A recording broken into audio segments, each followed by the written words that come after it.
Welcome back. સમાચારો તરફ આગળ વાત કરીએ. આજે ભારતીય જનતા પાર્ટીની સેન્સ પ્રક્રિયાનો બીજો દિવસ છે, ત્યારે મુખ્યમંત્રીના વિસ્તારમાં ઉમેદવારોને આજે સાંભળવામાં આવશે. સાયન્સ સિટી પાસે ઉમેદવારોને સાંભળવામાં આવશે. 24 અલગ અલગ વોર્ડની 96 જેટલી સીટો માટે આજે સેન્સ પ્રક્રિયા હાથ ધરવામાં આવનાર છે.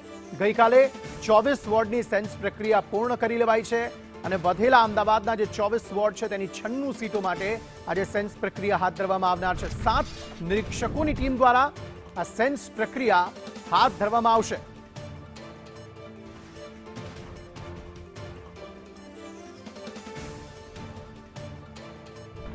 ભારતીય જનતા પાર્ટીએ કેટલીક શરતો પણ નક્કી કરી છે. 60 વર્ષથી ઓછી ઉંમરના પ્રમુખ અથવા તો પૂર્વ પ્રમુખનો હોદ્દો ન ભોગવ્યો હોય તે પ્રકારના સંગઠનમાં હોય તે પ્રકારના જે લોકો છે તેમને પ્રાયોરિટી આપવામાં આવશે અને તેવામાં આજનો દિવસ ખૂબ જ મહત્વપૂર્ણ રહેવાનો છે.